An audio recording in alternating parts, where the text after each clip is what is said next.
Dear students, गौर करेंगे इस video में प्रश्न नंबर 11 की तरफ। प्रश्नावली 10.2 कक्षा 10 गणित। इसके पीछे के प्रश्न तो आपने देखे ही होंगे ऑलरेडी। अगर नहीं देखे तो हमारे चैनल पर जाकर आप देख सकते हैं। अगर पहली बार हमारा ये वीडियो देख रहे हैं, हमारे चैनल पर आप नए हैं तो अभी हमारे चैनल को सब्सक्राइब नहीं करेंगे, इस वीडियो को अंत तक आप देखेंगे। अगर ये क्वेश्चन आपको अच्छी तरह से समझ में आता है तब हमारे चैनल को सब्सक्राइब करेंगे, अन्यथा नहीं। तो आपका क्वेश्चन क्या कह रहा है स्क्रीन पर देख सकते हैं, अपने गणित में भी देख सकते हैं कि सिद्ध कीजिए किसी वृत्त के परिगत समांतर चतुर्भुज समचतुर्भुज होता है। सिद्ध कीजिए कि किसी वृत्त के परिगत समांतर चतुर्भुज समचतुर्भुज होता है। तो वेरी सिंपल क्वेश्चन है, कुछ भी नहीं है। पहले तो हम एक चित्र बना लेते हैं, एक वृत्त बनाएंगे और उस वृत्त के परिगत एक समांतर चतुर्भुज बनाएंगे। उसके बाद आपको सिद्ध करके दिखाएंगे कि ये समचतुर्भुज होता है या नहीं होता है। तो चित्र की तरफ आप गौर करेंगे। चित्र किस प्रकार से बनाते हैं तो आप चित्र पहले देखें सही से। तो आप चित्र की तरफ अच्छी तरह से गौर करेंगे। ये हमने ओ केंद्र का एक जो है वृत्त बना लिया, सही, एक कोई वृत्त बना लिया और ये समांतर चतुर्भुज ए बी और ए बी सी डी, ये आपका एक समांतर चतुर्भुज खींचा। ये इनके स्पर्श बिंदु है, पी ये रेखा ए बी का, ये क्यू वी सी का, आर सी डी का और यस डी ए यानी ए डी का स्पर्श बिंदु है, वृत्त को स्पर्श करता है। रेखाएं A B B C C D और डी ए जो है वो पी क्यू आर और यस बिंदुओं पर इस वृत्त को स्पर्श करती हैं। तो चित्र की तरफ पहले तो आप भली बात देख लें।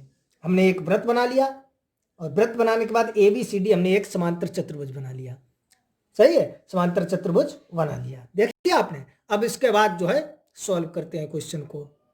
तो यहां से हमने लिख दिया ए बी सी डी एक समांतर चतुर्भुज है। आप देख सकते हैं ए बी सी डी एक समांतर चतुर्भुज है। समांतर चतुर्भुज है तो उसकी सम्मुख भुजाएं जो है आपस में बराबर होंगी, इसलिए ए बी जो है वो बराबर होगा सी डी के और बी सी आपका बराबर होगा ए डी के, ए डी या डी ए के, सही है। आप देख सकते हैं ए बी सी डी आपका एक समांतर चतुर्भुज है, इसलिए ए बी बराबर डी सी या सी डी और बी सी बराबर आपका हो जाएगा डी ए।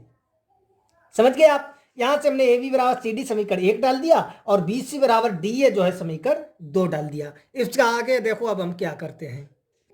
इसके बाद मैंने लिख दिया चूंकि हम जानते हैं कि एक ही बिंदु से एक वृत्त पर खींची गई स्पर्श रेखाएं जो हैं वो बराबर होती हैं, एक ही बिंदु से। ये मैं इसके पिछले वाले क्वेश्चन में भी आपको बता चुका हूं और इसमें भी आपको ध्यान रखना है कि एक ही बिंदु से एक वृत्त पर खींची गई स्पर्श रेखाएं बराबर होती हैं। देखिए ये आपका बिंदु हो गया ए, इससे एक हमने ये स्पर्श रेखा ए पी खींच दी और एक ये स्पर्श रेखा ए एस खींच दी। ये एक ही बिंदु से एक वृत्त पर खींची गई स्पर्श रेखाएं, इसलिए ए पी बराबर ए एस। इसी प्रकार आप देख सकते हैं बी पी बराबर बी क्यू, क्योंकि बिंदु बी से एक हमने ये रेखा बी पी खींची और ये एक ए स्पर्श रेखा बी क्यू खींची। इसी प्रकार ये आपका हो जाएगा सी क्यू बराबर सी आर या सी आर बराबर सी क्यू, क्योंकि ये बिंदु सी से खींची गई स्पर्श रेखाएं हैं। इसी प्रकार आपका हो जाएगा डी आर बराबर डी एस या डी एस बराबर डी आर, क्योंकि ये बिंदु डी से खींची गई स्पर्श रेखाएं हैं। आप देख सकते हैं ए पी बराबर ए एस, इसे हमने समीकरण 3 डाल दिया। बी पी बराबर बी क्यू समीकरण 4, सी क्यू बराबर सी आर समीकरण 5 और डी एस बराबर डी आर समीकरण 6। ये जो है एक ही बिंदु से खींची गई स्पर्श रेखाएं हैं, इसलिए हमने इन्हें जो है वो बराबर कर दिया है। तो ये आप देख सकते हैं क्योंकि हम जानते हैं कि एक ही बिंदु से खींची गई एक वृत्त पर स्पर्श रेखाएं बराबर होती हैं, इसलिए ए पी बराबर ए एस समीकरण 3, बी पी बराबर बी क्यू समीकरण 4, सी आर बराबर सी क्यू समीकरण 5 और डी आर बराबर डी एस समीकरण 6। समीकरण 3, 4, 5 और 6 को जोड़ने पर ये देखिए एल एच एस से जोड़ दिया A P plus B P plus C R plus D R बराबर ये A S plus B Q plus C Q plus D S. A P plus B P आप चित्र में देखेंगे ध्यान से, A P plus B P, क्योंकि हमने पेज को ऊपर बढ़ा दिया, आपको चित्र नहीं दिखाई दे रहा होगा, आप सही से चित्र बना लेंगे। उसे हम लिख सकते हैं ए बी और सी आर और प्लस डी आर को हम लिख सकते हैं C D. A S D S को हम पास में लाए, एस एस वाले पास में, ऐसा हमने आपको पिछले वीडियो में एक क्वेश्चन बता चुके हैं, सेम उसी प्रकार है। और बी क्यू और सी क्यू को पास पास किया, तो ये आपका हो गया A S plus D S मिलकर बन जाएगा ए डी और B Q plus C Q मिलकर बन जाएगा बी सी। यहां तक आई होप आप अच्छी तरह से समझ गए होंगे। तो जोड़ने के बाद यहां से आप देख सकते हैं A B plus C D A D plus B C, ये हो गया था समीकरण 1 और 2 से। समीकरण 1 और 2 से आप ऊपर हमने समीकरण 1 और 2 डाला था, यानी ए बी बराबर सी डी समीकरण 1 और बी सी बराबर डी ए समीकरण 2। तो देखो ए बी और सी डी को भी हम ए बी लिख सकते हैं क्योंकि बराबर है। इसी प्रकार ए डी और बी सी को भी हम ए डी लिख सकते हैं क्योंकि ये बराबर है। सही है। तो ये आपका हो जाएगा 2AB बराबर 2AD, ये कट जाएगा तो AB बराबर आपका आ जाएगा AD, आ जाएगा। आई होप आप अच्छी तरह से समझ गए होंगे। इसे हमने डाल दिया समीकरण 7। अब देखेंगे समीकरण 1, 2 व 7 से। सही है। समीकरण 1 और 2 में आप देख सकते हैं AB CD के बराबर है, BC DA के बराबर है, और इधर आ गया है AB जो आपका है वो AD के बराबर है। तो इस प्रकार AB BC के बराबर हो जाएगा, CD DD, यानी AB बराबर BC बराबर CD बराबर DA। अतः चारों भुजाएं बराबर आ गई है, तो हम लिख सकते हैं अतः ABCD एक समचतुर्भुज है। तो इसी क्वेश्चन को आप पुनः एक बार देख सकते हैं। तो देख सकते हैं आप क्वेश्चन की तरफ। क्वेश्चन तो आप अपने गणित में भी देख सकते हैं, स्क्रीन पर भी हालांकि आपको क्वेश्चन दिखाई दे रहा होगा। चित्र की तरफ वाली बात गौर करेंगे। चित्र आपको बनाना है, एक वृत्त बनाना है और उसके वाह यानी परिगत जो है एक समांतर चतुर्भुज बनाना है।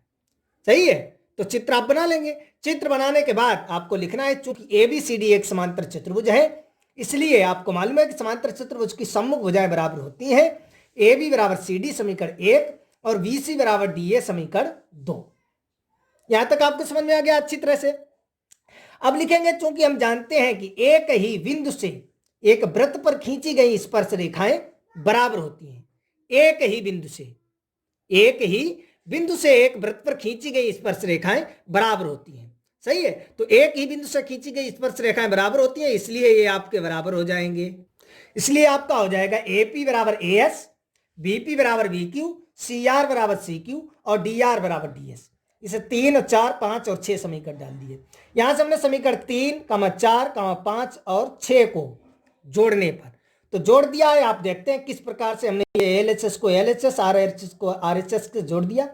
जोड़ने के बाद ये जो है इधर का उधर क्रम चेंज करके आपका ये आ गया है AB प्लस CD बराबर AD प्लस BC।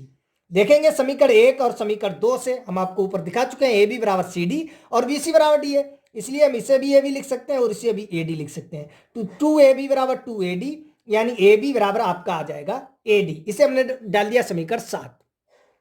अब आप देखेंगे समीकरण 1 से AB बराबर CD और BC बराबर DA, और इधर आपका आ रहा है AB बराबर AD, क्योंकि समीकरण 1 में आपका है AB जो है वो CD के बराबर है, और सेकंड में आपका है कि BC जो है वो DA के बराबर है, और जो आपका ये बना है कि वो दिखा रहा है कि AB जो है वो AD या DA के बराबर है।